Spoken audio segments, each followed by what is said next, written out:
ठीक है बच्चों, अब आ जाओ मेथड नंबर 2 में। मेथड नंबर 2 में क्या है कि x element of A union B intersection C.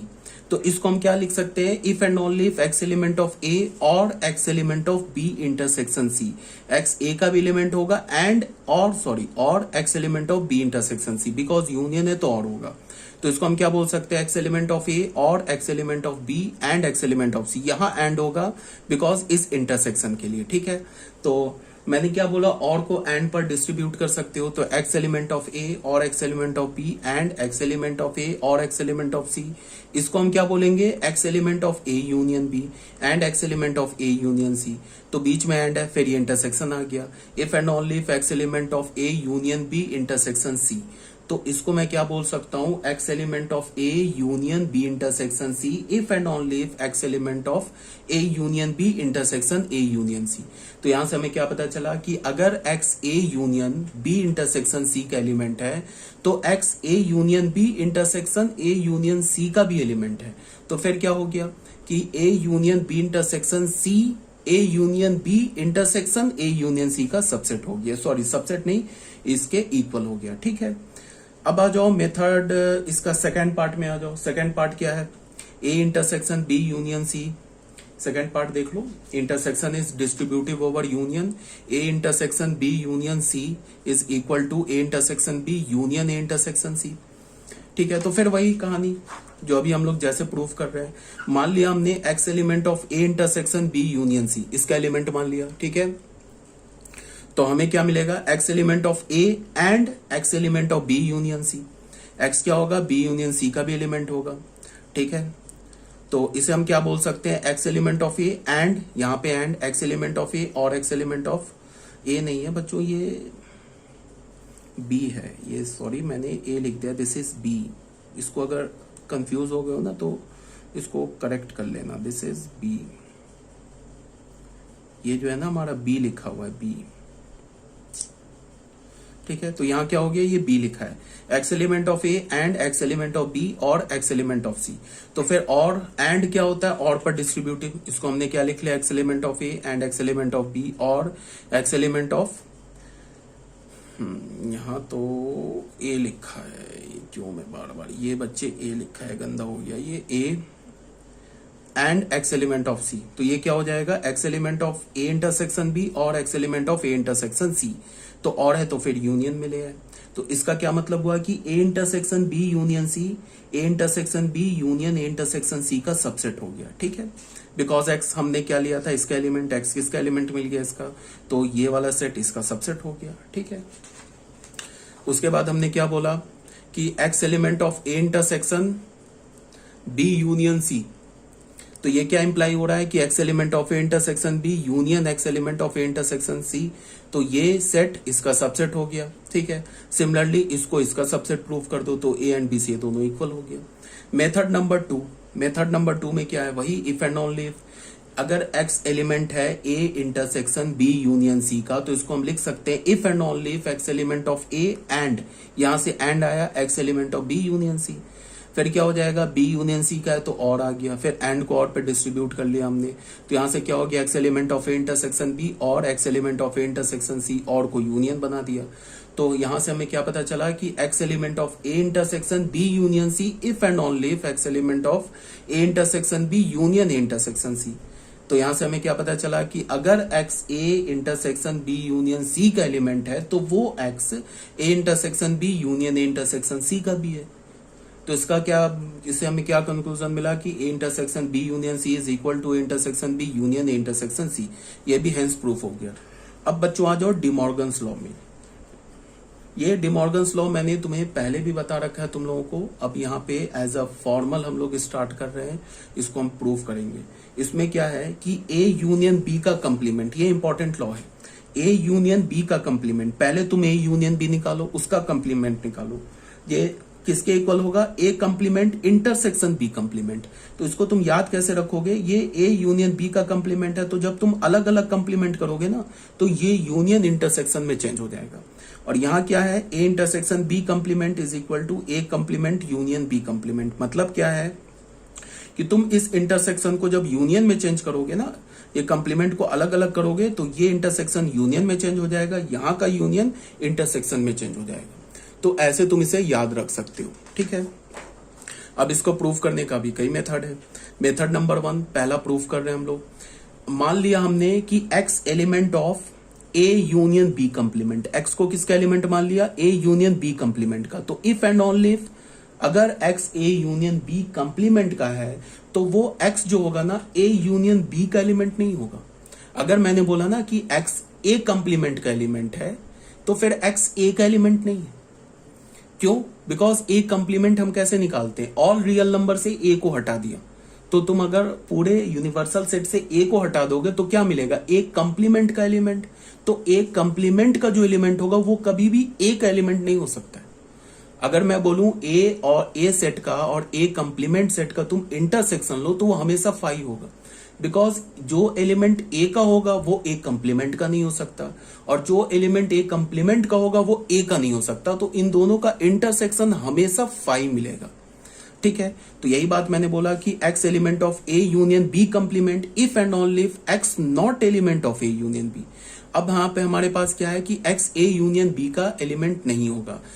और उसके बाद ये जो सेकंड स्टेप पे आ रहे हैं ना, ये भी मैंने तुम्हें बता रखा है कि अगर x a यूनियन b का एलिमेंट नहीं है तो उसे हम क्या बोलेंगे कि x a का भी एलिमेंट नहीं है एंड x b का भी एलिमेंट नहीं है। और नहीं लगाएंगे, और लगाएंगे ना बीच में तो गलत हो जाएगा वो।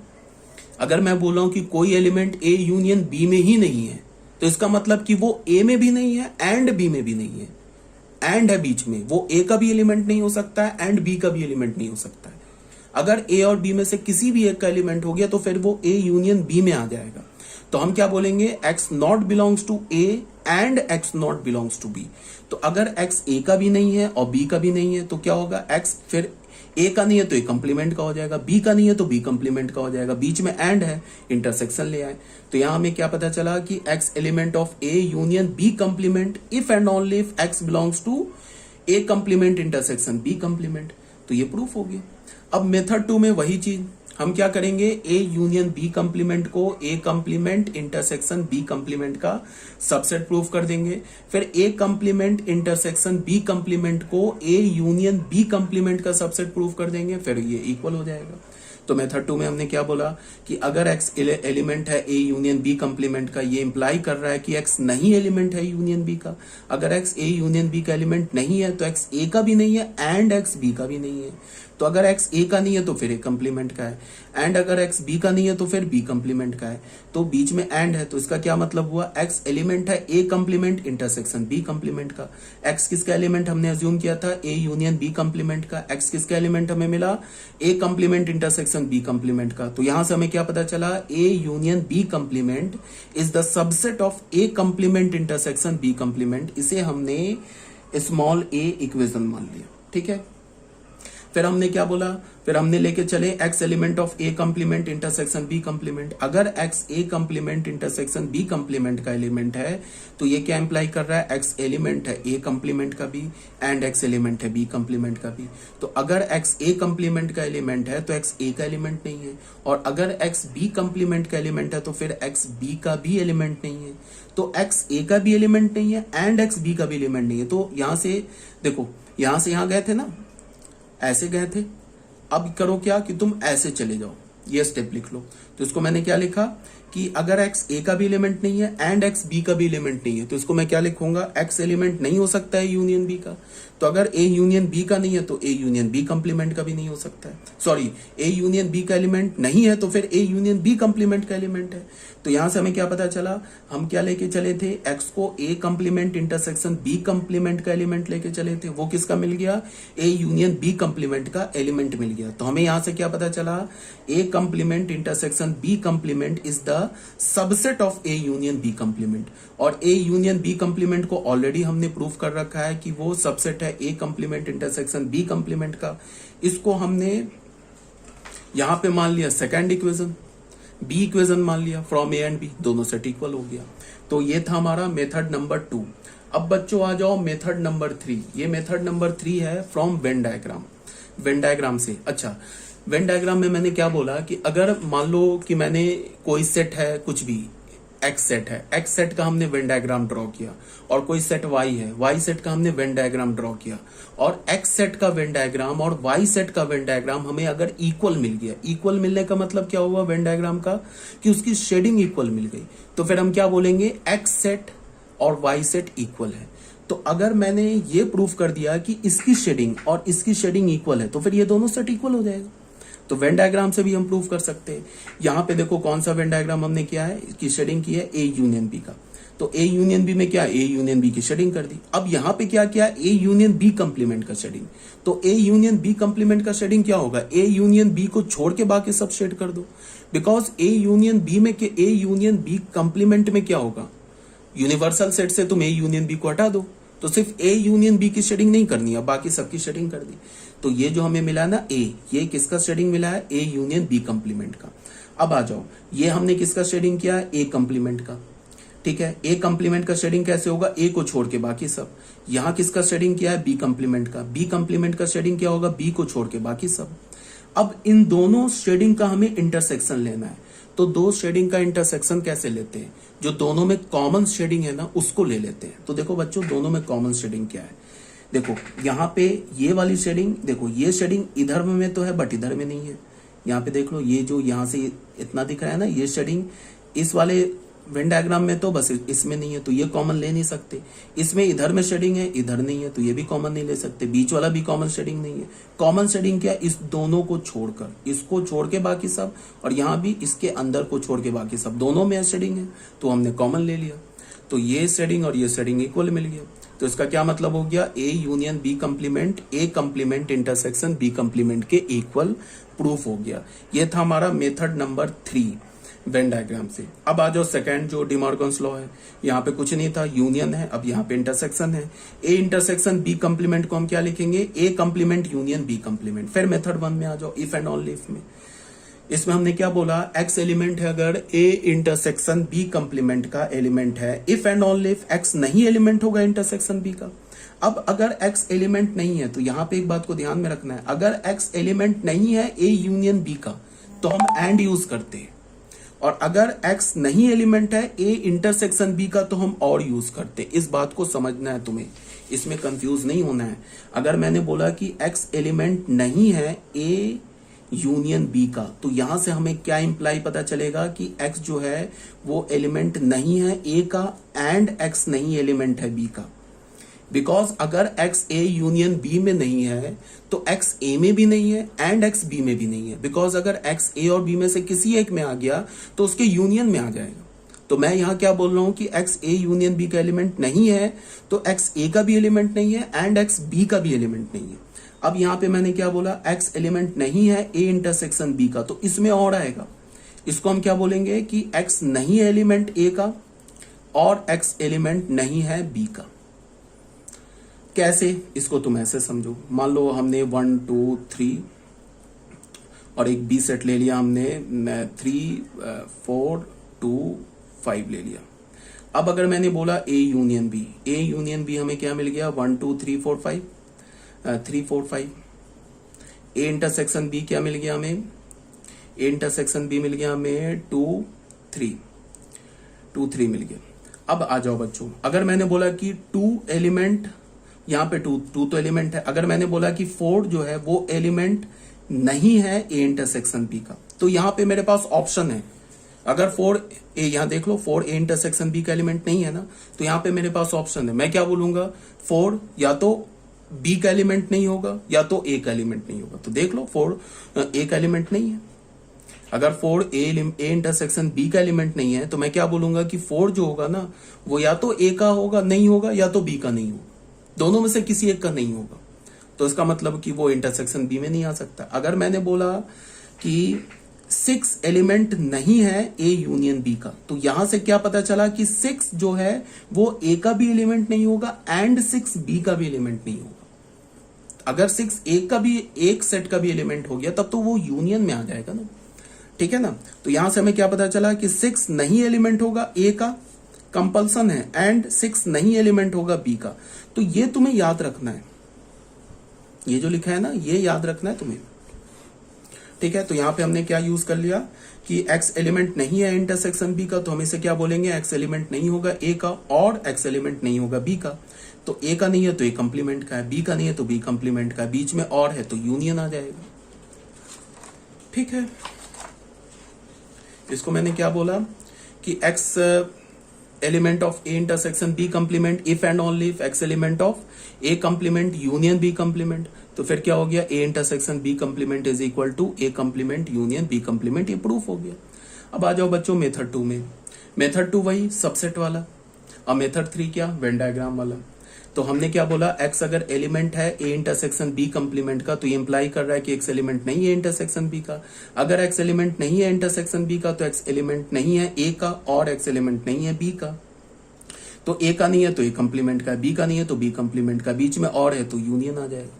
तो यहां से हमें क्या पता चला, x एलिमेंट है a इंटरसेक्शन b कंप्लीमेंट का, इंप्लाई क्या कर रहा है, x एलिमेंट है a complement union b complement का। इससे क्या पता चल रहा है, a intersection b complement subset है a complement union b complement का।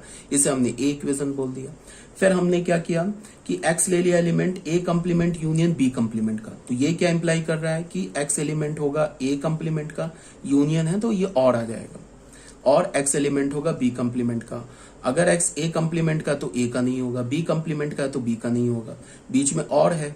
अब यहां से उल्टा देखो, यहां से तुम और है ना, यहां से यहां जाने के लिए तुम उल्टा देखो। अगर ऐसा लिखा होता था तो हम क्या बोलते थे, ऐसे बोलते थे ना कि x एलिमेंट नहीं है a का और x एलिमेंट नहीं है b का। तो यहां से फिर अगर जाएंगे तो क्या लिखेंगे, x नहीं एलिमेंट है इंटरसेक्शन b का। तो अगर x इंटरसेक्शन b का नहीं है तो फिर a इंटरसेक्शन b कंप्लीमेंट का है। तो हमें क्या पता चला, x हमने किसका एलिमेंट लिया था, a इंटरसेक्शन b कंप्लीमेंट का। हमें x किसका एलिमेंट मिल गया, a इंटरसेक्शन b का होल कंप्लीमेंट। तो हमें क्या पता चला कि x हमने लिया था a complement union b complement का। तो हमें क्या पता चला, a complement union b complement is the subset of a intersection b complement. और यहाँ पे हमने क्या किया, a इक्वेशन में a intersection b complement is the subset of a complement union b complement. तो फ्रॉम a एंड b ये दोनों इक्वल प्रूफ हो गए। ठीक है, सेम लॉजिक से। अब आ जाओ मेथड नंबर 3 में। मेथड नंबर 3 में क्या है, using Venn diagram. Venn diagram में फिर क्या करेंगे, एक बार हम a इंटरसेक्शन b कंप्लीमेंट की शेडिंग करेंगे, एक बार क्या करेंगे a complement union b complement की शेडिंग करेंगे, और दिखा देंगे कि दोनों का जो शेडिंग है वो इक्वल है, तो सेट इक्वल है। तो सबसे पहले a इंटरसेक्शन b का शेडिंग किया, तो सिर्फ दोनों में जो कॉमन है उसकी शेडिंग कर दी। अब a इंटरसेक्शन b का होल कंप्लीमेंट का शेडिंग करेंगे। इसका क्या मतलब है, a इंटरसेक्शन b को छोड़ के बाकी सब शेडिंग कर लेंगे। तो इसको छोड़ के बाकी सब की शेडिंग कर ली। अब फिर दूसरी बार हमने क्या किया, a कंप्लीमेंट का शेडिंग किया, फिर हमने b कंप्लीमेंट का शेडिंग किया। a कंप्लीमेंट का शेडिंग कैसे करेंगे, a को छोड़ के बाकी सब। b कंप्लीमेंट का शेडिंग कैसे करेंगे, b को छोड़ के बाकी सब। अब सुनो, अगर हमें दो शेडिंग का यूनियन लेना है तो हम क्या करते हैं, जो पहले शेडिंग है उसके भी सारे शेडिंग को कंसीडर करते हैं, और जो सेकंड सेट का हमने शेडिंग किया उसके भी सारे शेडिंग को कंसीडर करते हैं। मतलब कि जहां जहां पे दोनों में शेडिंग है ना, सबको मिला देते हैं। इंटरसेक्शन में तो कॉमन शेडिंग लेते हैं, और यूनियन में क्या करते हैं, टोटल कंप्लीट शेडिंग ले लेते हैं, ए का भी और बी का भी। तो यहाँ पे इसका कंप्लीट शेडिंग ले लेंगे तो ये मिल जाएगा। देख लो, ये इसमें है ना शेडिंग, इसमें नहीं है तो यहाँ ले लेंगे इसमें, और ये वाला शेडिंग यहाँ ए बी कंप्लीमेंट में है, ए में नहीं है तो ये भी कंसीडर कर लेंगे। तो ये हमें क्या मिल गया, ए कंप्लीमेंट यूनियन बी कंप्लीमेंट की शेडिंग। ए और बी से देख लो, ये दोनों शेडिंग सेम है तो ये सेट इक्वल है। ठीक है, ये भी क्लियर हो गया। अब इसको मैंने क्या बोला, for intersection take common shaded region between both the diagrams. Intersection के लिए कॉमन शेडेड रीजन लेना है। For union take all shaded region between both the diagrams. और यूनियन के लिए क्या लेना है, सारे शेडिंग ले लेने, ए के भी सारे शेडिंग ले लेने, बी के भी। यूनियन के लिए, इंटरसेक्शन के लिए क्या लेना, हमें सिर्फ कॉमन शेडेड रीजन लेना है। ठीक है, तो ये हमारा जो बेसिक थ्योरम था जो एनसीईआरटी में भी है वो हमारा कंप्लीट हो गया। अब आ जाओ बच्चों थ्योरम नंबर सम मोर थ्योरम्स, कुछ और थ्योरम्स है उसको भी हम लोग देख लेते हैं। ये बच्चों आ जाओ थ्योरम नंबर 1 में। थ्योरम नंबर 1 में क्या है, for any two sets A and B, कोई भी दो सेट है ए एंड बी। ये भी काफी इंपॉर्टेंट थ्योरम है, एक्चुअली तो सारे इंपॉर्टेंट थ्योरम है, तो याद तो तुम्हें सब रखना है। ठीक है, हमने बोला कि कोई भी दो सेट ए एंड बी के लिए a minus B is equal to A intersection B complement, b minus A is equal to B intersection A complement. a minus B किसके इक्वल होगा, ए इंटरसेक्शन बी कंप्लीमेंट के। b minus A किसके equal होगा, B intersection A complement के। ठीक है, अब इसका प्रूफ देख लो एक बार। प्रूफ में हमने क्या बोला कि हमने मेथड 1 लिया, मेथड 1 में हमने क्या बोला कि let x belongs to a minus B, अगर x a माइनस बी का एलिमेंट है, if and only if x belongs to a and x not belongs to b। a minus B का तो यही डेफिनेशन होता है ना कि अगर कोई भी एलिमेंट a माइनस बी का है